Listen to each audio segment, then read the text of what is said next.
Break ನಂತರ Karnataka Kurukshetra party ರೌಂಡ್ಸ್ಗೆ ಮತ್ತೊಮ್ಮೆ ಸ್ವಾಗತ. ಮೇ ತಿಂಗಳಲ್ಲಿ ವಿಧಾನಸಭಾ ಚುನಾವಣೆಯ ರಿಸಲ್ಟ್ ಬಂತು. ಕಾಂಗ್ರೆಸ್ ಭಾರಿ ಬಹುಮತದಿಂದ ಗೆಲ್ತು. 135+1 ಸ್ಥಾನದೊಂದಿಗೆ ಕಾಂಗ್ರೆಸ್ ಗೆಲುವನ್ನು ಸಾಧಿಸಿ ಅಧಿಕಾರಕ್ಕೆ ಬಂತು. ಆ ಚುನಾವಣೆಯ ಅವಧಿಯಲ್ಲಿ ನಡೆದಂಥ ಪ್ರಚಾರ, ಆರೋಪ, ಪ್ರತ್ಯಾರೋಪಗಳು ನಿಮಗಿನ್ನೂ ನೆನಪಿದ್ದಾವೆ ಅನ್ಕೊಳ್ತೀನಿ. ಒಂದು PCM ಕ್ಯಾಂಪೇನ್ ನಡೀತು. ಅದಕ್ಕಿಂತಲೂ ದೊಡ್ಡ ಮಟ್ಟದಲ್ಲಿ ಸೌಂಡ್ ಮಾಡಿದ್ದು 40% ಸರ್ಕಾರ ಅನ್ನುವ ಅಭಿಯಾನ, ಕಾಂಗ್ರೆಸ್ಸಿನ ಅಭಿಯಾನ. ಕಾಂಗ್ರೆಸ್ನವ್ರು ಭಾಳ ಚೆನ್ನಾಗಿ ತಗೊಂಡೋದ್ರು ಅಭಿಯಾನ. ಒಂದು ನರೇಷನ್ ಬಿಲ್ಡ್ ಮಾಡಿದ್ರು. ₹100 ಕೆಲಸ ಆಗಬೇಕು ಅಂದರೆ ₹40 ಲಂಚ ಕೊಡಬೇಕು ಈ ಸರ್ಕಾರಕ್ಕೆ ಅಂತ. ಈ ಸರ್ಕಾರ ಅಂದರೆ ಅವಾಗ ಬಸವರಾಜ ಬೊಮ್ಮಾಯಿ ಅವರ ಸರ್ಕಾರ ಇತ್ತು. ಅದಕ್ಕೆ ಕಾರಣ ಆಗಿದ್ದೇನು? ಗುತ್ತಿಗೆದಾರರ ಸಂಘದ ಅಧ್ಯಕ್ಷ ಕೆಂಪಣ್ಣ ಅವರು ಬರೆದಂಥ ಒಂದು ಪತ್ರ. ಅವರು ನೇರವಾಗಿ ಪ್ರಧಾನಿ ನರೇಂದ್ರ ಮೋದಿಗೆ ಪತ್ರ ಬರೋದು. 40% ಕಮಿಷನ್ ಕೊಡಬೇಕು ನಿಮ್ಮ ಅಂದರೆ BJP ಸರ್ಕಾರದಲ್ಲಿ, ರಾಜ್ಯ ಸರ್ಕಾರದಲ್ಲಿ 40% ಕಮಿಷನ್ ಕೊಡಬೇಕು ಕೆಲಸಕ್ಕೆ. ಅದಾದ ನಂತರ ಕಾಂಗ್ರೆಸ್ ಅಭಿಯಾನವನ್ನು ಕೈಗೆತ್ಕೊಂತು. 40% ಸರ್ಕಾರ ಅಂತ ಅದನ್ನು ಯಶಸ್ವಿಯಾಗಿ ಮಾಡ್ತು ಕಾಂಗ್ರೆಸ್. ಈಗ ಅದೇ ಕೆಂಪಣ್ಣ ಮತ್ತೆ ಮಾತಾಡ್ತಿದ್ದಾರೆ. ಕಾಂಗ್ರೆಸ್ನಲ್ಲೂ 40% ಇದೆ. ಈ ಸರ್ಕಾರದಲ್ಲೂ ಒಂದು 40% ಕಮಿಷನ್ ಕಂಟಿನ್ಯೂ ಆಗಿದೆ. ನಮಗೆ ಮೊದಲು ಶಾಸಕರು ದುಡ್ಡು ಕೇಳ್ತಾ ಇದ್ರು, ಈಗ ಅಧಿಕಾರಿಗಳೇ ನೇರವಾಗಿ ಕೇಳಕ್ಕೆ ಶುರು ಮಾಡಿದ್ದಾರೆ. ಸದ್ಯದಲ್ಲೇ ಅಧಿಕಾರಿಗಳ ಹೆಸರುಗಳನ್ನು ದಾಖಲೆಯ ಸಮೇತ ಬಿಡುಗಡೆ ಮಾಡುತ್ತಾರೆ. ಗುತ್ತಿಗೆದಾರರ ಸಂಘದ ಅಧ್ಯಕ್ಷ ಕೆಂಪಣ್ಣ, ಅದರ ಜೊತೆಗೆ ಇದೇನೋ ಪ್ಯಾಕೇಜ್ ಟೆಂಡರ್ ಅಂತೆ, ಅದನ್ನು ತಕ್ಷಣ ರದ್ದುಗೊಳಿಸಿ ಅಂತ. ಕಾಮಗಾರಿ ಮುಗಿದು 2 ವರ್ಷ ಆದರೂ ದುಡ್ಡು ರಿಲೀಸ್ ಆಗಿಲ್ಲ. 10 ಪತ್ರ ಬರೆದು ಸಿದ್ದರಾಮಯ್ಯನವ್ರಿಗೆ ಮನವಿ ಮಾಡಿದ್ದೀವಿ. ಚೀಫ್ ಇಂಜಿನಿಯರ್ ಕೇಳಿದ್ರೆ ಮೇಲಧಿಕಾರಿಗಳ ಕಡೆಗೆ ತೋರಿಸ್ತಾರೆ, ಮೇಲಧಿಕಾರಿಗಳನ್ನ ಕೇಳಿದ್ರೆ ಶಾಸಕರ ಕಡೆಗೆ ಹೋಗಿ ಅಂತಾರೆ.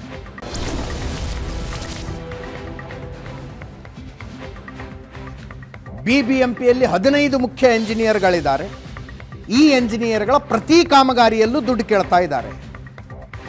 ಅಧಿಕಾರಿಗಳ ಹೆಸರು ಸದ್ಯಕ್ಕೆ ಹೇಳಲ್ಲ, ಮುಂದೆ ಹೇಳ್ತೀವಿ. ಕೇಳಿಸ್ಕೊಳ್ಳಿ. ಖಂಡಿತ ಎಲ್ಲರಿಗೂ ತರಿಸ್ತಾರೆ. ಆವಾಗಿನ್ನೂ ಪ್ಯಾಕೇಜ್ ಕರೆದಿರಲಿಲ್ಲ ಅಲ್ಲಿ ಆವಾಗ. ಬಟ್ ಅವರು ಹೇಳಿದ್ರು ನಿಮ್ಗೆ ಯಾವಾಗೂ ಸಮಸ್ಯೆ ಇಲ್ಲದಾಗ ನಾನು ಪ್ರಯತ್ನ ಆಗ್ತೇನೆ.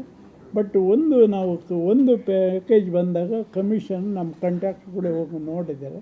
ಅವ್ರು ಹೋಗಿ ಕೇಳಿದಾಗ ಹೇಳಿದರೆ ಕಮಿಷನ್ ತಕ್ಷಣ ಚೀಫ್ ಇಂಜಿನ್ ಕರೆಸಿಟ್ಟು ಯಾಕಯ್ಯ ಪ್ಯಾಕೇಜ್ ಕರೆದಿಯೇ, ನನಗೆ ಗೊತ್ತಿದ್ದಲೇ ಕರೆದೆ, ಯಾಕಯ್ಯ ಕರೆದ್ರಿ ಹಾಗೆ ಅಂತ ಹೇಳಿ ಅದನ್ನು ಕ್ಯಾನ್ಸಲ್ ಮಾಡಿದ್ದಾರೆ ಅವರು. ಬಟ್ ಇದನ್ನು ಅವರು ಗಮನಕ್ಕೆ ತರ್ತೀವಿ ಈ ಕಮಿಷನರಿಗೆ. ಎಲ್ಲ ಡಿಪಾರ್ಟ್ಮೆಂಟಲ್ಲಿ, not even one department, all the department officials is a very worst officials, corrupt officials. Even BBMP ಆಗಲಿ ಅಥವಾ PWD ಆಗಲಿ ಅಥವಾ ಇರಿಗೇಷನ್ ಆಗಲಿ, ಅಧಿಕಾರಿಗಳ ದುರಾಂಕಾರದ ಪರಮಾವಧಿ ಬಂದಿದೆ. ನಾವು ಅವರ ವಿರುದ್ಧ ಹೋರಾಟ. ಮೊದಲು ರಾಜಕಾರಿಗಳು ಸರ್, ಈಗ ಅದೇ ಸೇಮ್ ಕಂಟಿನ್ಯೂ ಆದಂಗೆ ಆಯಿತು ಅಧಿಕಾರಿಗಳಿಂದ. ಇದುವರೆಗೂ ಯಾವುದೇ MLA MP ಅಥವಾ ಮಿನಿಸ್ಟ್ರು ನಮಗೆ ದುಡ್ಡು ಕೊಡಿ ಅಂತ ಕೇಳಿಲ್ಲ ಇದುವರೆಗೂ. ಹೋದ ಸರಿ ಇದರಲ್ಲಿ ಏನಾಗ್ತಿತ್ತು, MLAಗಳೇ ನಮ್ಗೆ ಇಷ್ಟು ಕೊಟ್ಟರೆ ನಿಮಗೆ ಕೆಲಸ ಕೊಡೋದು ಅಂತೇಳಿ. ಈಗ ಆ ಪರಿಸ್ಥಿತಿ. ಈಗ ಅಧಿಕಾರಿಗಳು ಬರ್ತಾರೆ, ನೋಡ್ರಿ ನಿಮ್ಗೆ ಕೆಲಸ ಬೇಕಾದರೆ ಎಷ್ಟು ದುಡ್ಡು ಕೊಡಿ ಅಂತಾರೆ. ನಿಮ್ಗೆ ಯಾಕ್ರಿ, ಯಾರು ಕೊಡ್ಬೇಕಂದ್ರೆ ನಿಮ್ಗೆ ಯಾಕ್ರಿ, ನಿಮ್ಗೆ ಕೆಲಸ ಬೇಕಲ್ಲ ಕೊಡಿ ಅಂತ ಎಷ್ಟು ಕೊಡಿ ಅಂತ ಹೆಸರು. ಸರ್ BPMಲ್ಲಿ 10-15 ಜನ ಚೀಫ್ ಇಂಜಿನಿಯರ್ಗಳಿದೆ. ನನಗೆ ಅಷ್ಟೊಂದು ಇಂಡಿವಿಜುವಲ್ ನೇಮ್ ಗೊತ್ತಿದೆ. ಈಗ ಕೆಂಪಣ್ಣವರು ಸರ್ಕಾರದಲ್ಲಿ ಹಿಂಗೆ ಆಗ್ತಾ ಇದೆ ಅಂತ ಆರೋಪ ಮಾಡಿಕೊಂಡು ವಿರೋಧ ಪಕ್ಷದವ್ರ ಹತ್ರ ಹೋಗಿಲ್ಲ. ಆವಾಗ ಹೋಗಿದ್ರು. ಆವಾಗ ವಿರೋಧ ಪಕ್ಷದ ನಾಯಕರಾಗಿ ಸಿದ್ದರಾಮಯ್ಯನವರ ಮನೆಗೆ ಹೋಗಿ ಕಂಪ್ಲೇಂಟ್ ಹೇಳಿದ್ರು. ಹೊರಗಡೆ ಬರುವಷ್ಟರಲ್ಲಿ ಮಾಧ್ಯಮದವರು ನಿಂತ್ಕೊಂಡಿದ್ರು. ಮಾಧ್ಯಮದವರು ಪ್ರಶ್ನೆ ಕೇಳಿದ್ರು, ಏನಾಗ್ತಿದೆ ಅಂತ. ಜಿಲ್ಲಾ ಉಸ್ತುವಾರಿ ಮಂತ್ರಿಗಳೇ ದುಡ್ಡು ಕೇಳ್ತಿದ್ದಾರೆ ಅಂದರು ಕೆಂಪಣ್ಣವರು. ಮೀಡಿಯಾದವರು ಯಾರು ಹೇಳಿ ಅಂದರು. ಹೇಳೋ ಮನಸ್ಸಿರಲಿಲ್ಲ ಕೆಂಪಣ್ಣವರಿಗೆ. ಬಟ್ ಮೀಡಿಯಾದವರು ಬಹಳ ಒತ್ತಾಯ ಮಾಡಿದಾಗ ಕೋಲಾರದ ಜಿಲ್ಲಾ ಉಸ್ತುವಾರಿ ಸಚಿವರು ಅಂದ್ಬಿಟ್ಟು. ಆಗ ಕೋಲಾರದ ಜಿಲ್ಲಾ ಉಸ್ತುವಾರಿ ಸಚಿವರಾಗಿದ್ದವರು, ಆಗ ತೋಟಗಾರಿಕಾ ಸಚಿವರಾಗಿದ್ದವರು ಮುನಿರತ್ನ. ಮುನಿರತ್ನ ಒಂದು ಇಮಿಡಿಯೇಟ್ ಆಗಿ ಏಷ್ಯಾನೆಟ್ ಸುವರ್ಣ ನ್ಯೂಸ್ ಜೊತೆಗೆ ಮಾತಾಡಿದ್ರು. ಅವ್ರು ಹೇಳಿದ್ರು, ನನ್ನ ಮೇಲೆ ಮಾಡಿರುವ ಆರೋಪಕ್ಕೆ ಕೆಂಪಣ್ಣ ದಾಖಲೆಗಳನ್ನು ಕೊಡಬೇಕು, ಇಲ್ಲದೆ ಹೋದರೆ ನಾನು ಡಿಫಮೇಷನ್ ಕೇಸ್ ಹಾಕಿಸ್ತೀನಿ, ಎದುರಿಸಬೇಕು ಅಂತ. ಕೆಂಪಣ್ಣ ದಾಖಲೆಗಳನ್ನೇನು ಕೊಡಲಿಲ್ಲ, ಮುನಿರತ್ನ ಡಿಫಮೇಷನ್ ಕೇಸ್ ಹಾಕೋದು. ಆ ಕೇಸ್ನಲ್ಲಿ ವಯೋವೃದ್ಧರು ಕೆಂಪಣ್ಣ ಅರೆಸ್ಟ್ ಆಗಿ ಸ್ಟೇಷನ್ ಬೇಲು ತಗೊಂಡ್ರು.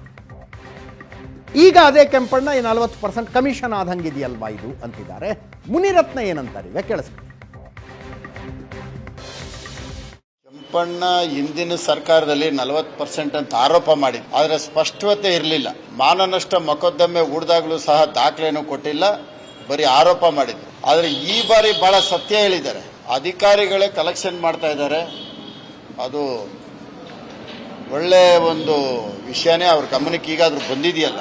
ಆಮೇಲೆ ಕಾಂಗ್ರೆಸ್ ಪರವಾಗಿದ್ದಂಥ ವ್ಯಕ್ತಿ ಇವತ್ತು ಕಾಂಗ್ರೆಸ್ ವಿರುದ್ಧವಾಗಿ 40% ಆರೋಪ ಮಾಡ್ತಾ ಇದ್ದಾರಲ್ಲ, ಅಂದ್ರೆ ಅವ್ರ ಹತ್ರ ಮಾಹಿತಿ ಮತ್ತೆ ದಾಖಲೆಗಳು ಇವಾಗ ಸೂಕ್ತವಾಗಿ ಸಿಕ್ಕಿರುತ್ತೆ. ಮತ್ತೆ ಪ್ಯಾಕೇಜ್ ಟೆಂಡರ್, ಈಗಾಗಲೇ ಪ್ಯಾಕೇಜ್ ಟೆಂಡರ್ಗಳಿಗೆ ತೆಲಂಗಾಣ ಗುತ್ತಿಗೆದಾರರು ಬಂದು ಈಗಾಗಲೇ ಇಲ್ಲಿ ಬಂದು ಕೆಲವು ಪ್ರಭಾವಿ ಮಂತ್ರಿಗಳನ್ನ ಭೇಟಿ ಮಾಡಿ ಈಗಾಗಲೇ ಅವ್ರ ಜೊತೆ ಒಪ್ಪಂದನೂ ಆಗಿದೆ. ಮುನಿರತ್ನ ಅವರ ಮಾತು. ಕೆಂಪಣ್ಣವರು ಬಿಜೆಪಿ ಸರ್ಕಾರ ಇದ್ದಾಗ ಹೇಳಿದ, ನನ್ನ ಹತ್ರ ಎಲ್ಲ ದಾಖಲೆಗಳು ಇದ್ದಾವೆ, ತನಿಖೆಗಾಗಿ ಒಂದು ಆಯೋಗ ರಚನೆ ಮಾಡಿ ಅದಕ್ಕೆ ಕೊಡ್ತೀವಿ ಅಂತ. ಈಗ ಆಯೋಗ ರಚನೆ ಆಗಿದೆ, ಅದರ ಎದುರು ಕೊಟ್ಟಿದ್ದಾರೋ ಇಲ್ವೋ ಗೊತ್ತಿಲ್ಲ. ನಮ್ಮ ಕಾಂಗ್ರೆಸ್ ಬೀಟ್ನ ರಿಪೋರ್ಟರ್ ಮಾರುತೇಶ್ ನೇರ ಸಂಪರ್ಕದಲ್ಲಿದ್ದಾರೆ. ಮಾರುತೇಶ್, ಸರ್ಕಾರ ಯಾವುದೇ ಇದ್ರೂ ಕೆಂಪಣ್ಣವರು ಒಂಚೂರು ಬುಡಕ್ಕೆ ಬಿಸಿನೀರು ಕಾಯಿಸ್ತಾ ಇರ್ತಾರೆ ಅಂದಂಗಾಯ್ತು.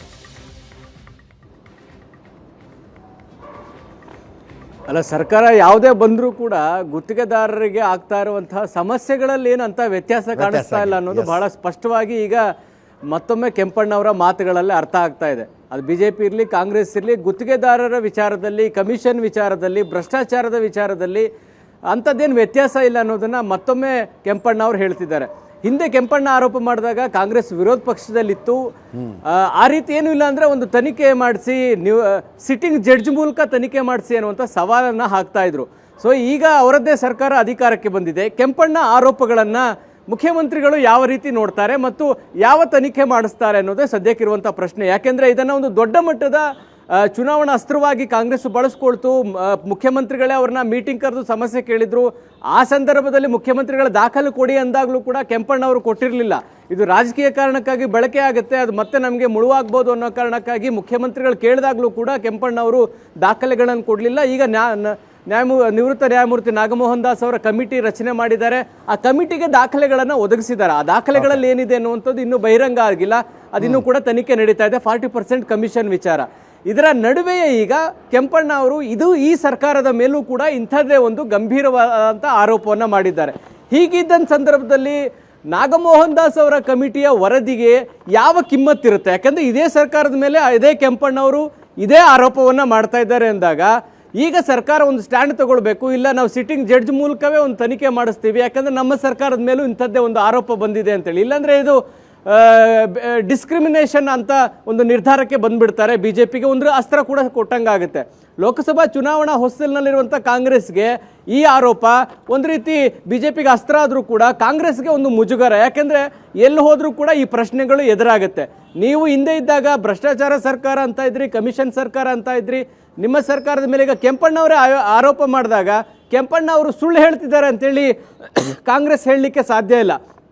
ಯಾಕೆಂದರೆ ಕೆಂಪಣ್ಣವರು ಹಿಂದೆ ಆರೋಪ ಮಾಡಿದಾಗ ಕೆಂಪಣ್ಣ ಹೇಳಿದ್ದೇ ಸತ್ಯ, ಕೆಂಪಣ್ಣ ಹೇಳಿದ್ದೇ ವೇದವಾಕ್ಯ ಅಂತೇಳಿ ಮಾತನಾಡುವಂಥವ್ರು ಈಗ ನೀವು ಅಧಿಕಾರಕ್ಕೆ ಬಂದಿದ್ದೀರಿ. ಈಗ ಕೆಂಪಣ್ಣ ಕೂಡ ನಿಮ್ಮದೇ ಸರ್ಕಾರದ ಮೇಲೆ ಇಂಥದ್ದೊಂದು ಆರೋಪವನ್ನು ಮಾಡ್ತಾ ಇದ್ದಾರೆ. ಅದು ಅಲ್ಲದೆ ಮುಖ್ಯಮಂತ್ರಿಗಳ ಗಮನಕ್ಕೆ ಸಾಕಷ್ಟು ಬಾರಿ ಈ ಪ್ಯಾಕೇಜ್ ಟೆಂಡರನ್ನು ಕೆಂಪಣ್ಣವರು ರದ್ದು ಮಾಡಿ ಅಂತೇಳಿ ಮನವಿ ಮಾಡಿದಾಗಲೂ ಕೂಡ ಅದಿನ್ನೂ ಜಾರಿಯಾಗದೇ ಇರುವಂಥದ್ದು ಕೆಂಪಣ್ಣವರ ಆಕ್ರೋಶಕ್ಕೆ ಕಾರಣ ಆಗಿದೆ. ಅಂದರೆ ಬೆಂಗಳೂರಲ್ಲಿ ಒಂದು ಕಾಮಗಾರಿ, ಬೆಂಗಳೂರು ಗ್ರಾಮಾಂತರದ ಒಂದು ಕಾಮಗಾರಿ, ರಾಮನಗರದ ಒಂದು ಕಾಮಗಾರಿ ಎಲ್ಲವನ್ನು ಸೇರಿಸಿ ಪ್ಯಾಕೇಜ್ ಕೊಟ್ಟರೆ ಸ್ಥಳೀಯ ಗುತ್ತಿಗೆದಾರರುಗಳಿಗೆ ಆ ಕೆಲಸವನ್ನು ಮಾಡೋಕ್ಕೆ ಅವಕಾಶವೇ ಸಿಗೋದಿಲ್ಲ. ಅವರು ಆ ಟೆಂಡರ್ನಿಂದ ಹೊರಗುಳಿತಾರೆ. ಬೇರೆ ಯಾರು ದೊಡ್ಡ ದೊಡ್ಡ ಬಲಿತಿರುವಂಥ ಗುತ್ತಿಗೆದಾರರು ಬಂದು ಕಾಮಗಾರಿಗಳು ಮಾಡ್ತಾರೆ. ಸೊ ಹಾಗಾಗಿ ಸ್ಥಳೀಯವಾಗಿ ಗುತ್ತಿಗೆದಾರರಿಗೂ ಕೂಡ ಸಮಸ್ಯೆ ಆಗ್ತಾ ಇದೆ. ಇದನ್ನು ರದ್ದು ಮಾಡ್ತೀನಿ ಅಂತ ಮುಖ್ಯಮಂತ್ರಿಗಳು ಭರವಸೆ ಕೊಟ್ಟ ಮೇಲೂ ಕೂಡ ಇದು ಮುಂದುವರೆದಿದೆ ಅಂದಾಗ ಸಹಜವಾಗಿ ಗುತ್ತಿಗೆದಾರರ ಸಂಘಕ್ಕೆ ಅದು ಆಕ್ರೋಶಕ್ಕೂ ಕೂಡ ಕಾರಣ ಆಗಿದೆ. ಮುಂದಿನ ಹೋರಾಟ ಮಾಡ್ತೀವಿ ಅಂತೇಳಿ ಕೆಂಪಣ್ಣವ್ರು ಹೇಳ್ತಿದ್ದಾರೆ. ಈ ಹೋರಾಟ ಯಾವ ಸ್ವರೂಪದಲ್ಲಿ ಇರುತ್ತೆ ಅನ್ನೋದು ಇರುವಂಥ ಪ್ರಶ್ನೆ ಅಜಿತ್. ಈಗ ಕೆಂಪಣ್ಣವರು ಕಳೆದ ಸರ್ಕಾರದ ಅವಧಿಯಲ್ಲಿ ಮಾಡಿದ್ದ ಆರೋಪಗಳ ಪರಿಣಾಮ ಏನಾಗಬಹುದು ಅಂತ ಹಿಂದಿನ ಸರ್ಕಾರಕ್ಕೆ ಗೊತ್ತಿರಲಿಲ್ಲ. ದೊಡ್ಡ ಪರಿಣಾಮನೇ ಆಯಿತು, ರಿಸಲ್ಟ್ ಅದನ್ನು ಹೇಳ್ತಾ ಇದೆ. ಸಿದ್ದರಾಮಯ್ಯನವ್ರಿಗೆ ಆ ಎಚ್ಚರಿಕೆ ಇರುತ್ತಲ್ವಾ? ಕೆಂಪಣ್ಣವರು ಮಾಡಿದ ಆರೋಪಗಳು ನಮಗೆ ಲಾಭ ಆಗಿದ್ದಾವೆ, ಖಂಡಿತವಾಗಿ ಈಗ ಮಾಡ್ತಾ ಇರುವ ಆರೋಪಗಳ ಬಿಜೆಪಿಗೆ ಲಾಭ ಆಗ ಕೊಡಬಾರ್ದು ಅನ್ನೋ ರೀತಿಯ ಎಚ್ಚರಿಕೆ ಇರುತ್ತೆ ಮುಖ್ಯಮಂತ್ರಿಗಳಿಗೆ. ಖಂಡಿತವಾಗ್ಲೂ ಅದಕ್ಕೆ ಬಿಲ್ ವಿಚಾರದಲ್ಲಿ ಆದಂಥ ಬೆಳವಣಿಗೆಗಳನ್ನು ನೋಡಿದಾಗ ಮುಖ್ಯಮಂತ್ರಿಗಳು ಕೆಂಪಣ್ಣವರ ಜೊತೆಗೆ ಅಂದರೆ ಗುತ್ತಿಗೆದಾರರ ಸಂಘದ ಜೊತೆಗೆ 2-3 ಸಭೆ ನಡೆಸಿದ್ರು. ಸೀನಿಯಾರಿಟಿ ಆಧಾರದ ಮೇಲೆ ಬಿಲ್ಲನ್ನು ಕ್ಲಿಯರ್ ಮಾಡಿ ಅಂತ ಇನ್ಸ್ಟ್ರಕ್ಷನ್ಸ್ ಕೊಟ್ಟಿದ್ರು. DCM ಜೊತೆಗೂ ಕೂಡ ಕೆಂಪಣ್ಣವರು ಸಭೆ ನಡೆಸಿದ್ರು. ಅಂದರೆ ಅದರ ತೀವ್ರತೆ ಅರ್ಥ ಆಯಿತು. ಯಾಕಂದರೆ ಕೆಂಪಣ್ಣನವರ ಹೇಳಿಕೆಯನ್ನೇ ಬಳಸ್ಕೊಂಡು ನಾವು ಚುನಾವಣಾ ಪ್ರಚಾರ ಮಾಡಿದ್ದೀವಿ, ನಾವು ಉತ್ತರದಾಯಿತ್ವ ನಿಶ್ಚಿತವಾಗಿಯೂ ಜನರಿಗಲ್ಲದೆ ಇದ್ರು ಗುತ್ತಿಗೆದಾರರ ಸಂಘಕ್ಕೆ ನಾವು ಉತ್ತರದಾಯಿತ್ವ ಆಗಿರ್ತೀವಿ ಅನ್ನುವಂಥ ಅರಿವು ಕಾಂಗ್ರೆಸ್ಗೆ ಇದೆ. ಈ ಆರೋಪಗಳನ್ನು ಮುಖ್ಯಮಂತ್ರಿಗಳು ಯಾವ ರೀತಿ ಸ್ವೀಕಾರ ಮಾಡ್ತಾರೆ, ಅವ್ರನ್ನ ಕರೆದು ಮಾತನಾಡ್ತಾರ, ಏನು ಸಮಸ್ಯೆ ಆಗಿದ್ದನ್ನು ಪರಿಹರಿಸುವಂಥ ಕೆಲಸವನ್ನು ಮಾಡ್ತಾರ, ಯಾವ ಅಧಿಕಾರಿಗಳು ಈ ರೀತಿಯಾಗಿ ದುಡ್ಡನ್ನು ತೆಗೆದುಕೊಳ್ತಿದ್ದಾರೆ ಅನ್ನುವಂಥದ್ದನ್ನು ಹೇಳಿದ್ದಾರೆ. ಮುಂದಿನ ದಿನಗಳ ಅವರ ಹೆಸರನ್ನು ಕೂಡ ಬಹಿರಂಗ ಮಾಡ್ತೀನಿ ಅಂತ ಹೇಳಿದ್ದಾರೆ. ಅಂಥ ಅಧಿಕಾರಿಗಳ ಮೇಲೆ ಯಾವ ಕ್ರಮ ಈ ಸರ್ಕಾರ ತೆಗೆದುಕೊಳ್ಳುತ್ತೆ? ಒಂದು ಪುಣ್ಯ ಏನು ಅಂದ್ರೆ ಯಾವ ಸಚಿವರ ಹೆಸರುಗಳನ್ನ ಕೆಂಪಣ್ಣ ಪ್ರಸ್ತಾಪ ಮಾಡಿಲ್ಲ. ಮುಂದಿನ ದಿನಗಳಲ್ಲಿ ಆ ಅಧಿಕಾರಿಗಳು ಕಲೆಕ್ಷನ್ ಮಾಡಿದ ಯಾವ ಸಚಿವರಿಗೆ ಕೊಟ್ಟಿದ್ದಾರೆ ಅನ್ನುವಂಥದ್ದು ಏನಾದರೂ ಬಹಿರಂಗ ಮಾಡ್ಲಿಕ್ಕೆ ಶುರುವಾದ್ರೆ ನಿಶ್ಚಿತವಾಗಿಯೂ ಕಾಂಗ್ರೆಸ್ ದೊಡ್ಡ ಸೆಟ್ ಬ್ಯಾಕ್ ಅಂತೂ ಆಗೇ ಆಗುತ್ತೆ Ajith. Yes, thank you so much Maruthesh ನಿಮ್ಮ ಎಲ್ಲ ಮಾಹಿತಿಗೆ. ಇದರೊಂದಿಗೆ ಇವತ್ತಿನ ಕರ್ನಾಟಕ ಕುರುಕ್ಷೇತ್ರ ಪಾರ್ಟಿ ರೌಂಡ್ಸ್ ಮುಗಿಸ್ತಾ ಇದ್ದೀನಿ. ನೇರ ದಿಟ್ಟ ನಿರಂತರ ಸುದ್ದಿಗಾಗಿ ನೋಡ್ತಾ ಇರಿ ಏಷ್ಯಾನೆಟ್ ಸುವರ್ಣ ನ್ಯೂಸ್.